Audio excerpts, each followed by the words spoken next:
I got a beautifully trimmed Packer brisket.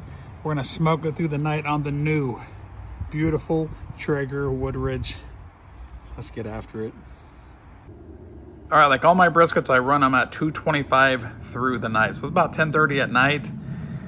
There's the brisket. We've got the meter probe where I want in the flat. I've got the beef fat trimmings up top. We're gonna render that down for beef tallow and just let this go through the night. So I'm going to bed. As you can see, the sun came up still perfectly at 225, and it's cold outside. This thing ran really good through the night.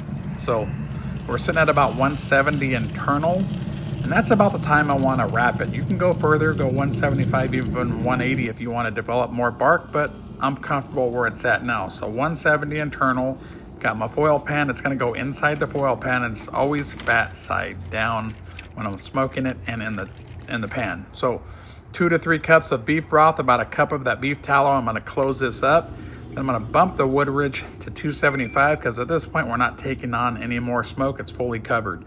I know it's gonna go another 2 to 3 hours when I hit that probe tender.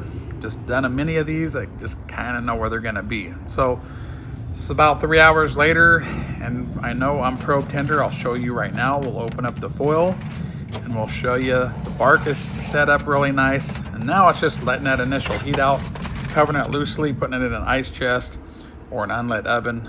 As you can see here, the shutdown is really easy too, but let that rest for about an hour or two. And then here we go, a nice rest. You can see there's a nice little flex to it. Look at the bark. I always get people saying, you know, you can't get bark on a pellet grill. You can't get bark on a Traeger. I have never had any problems, even being in the foil pan and not butcher paper. Look what the Woodridge did. Look at this brisket. Smoke ring, bark, juiciness, tenderness. Look at this flat. You've got partially flat, partially point on this piece right here. Bend test here. Obviously, it's no problem. If it was a problem, it'd all be falling apart. Now we want to show you the flat. This is the most done part of the brisket because it's the end piece. And look how juicy that is. That is the flat, y'all. Here's another bend test. So pulling it apart. But breaking in this Woodridge has been fun. This brisket was one of my best briskets I've done to date. This Woodridge is a banger.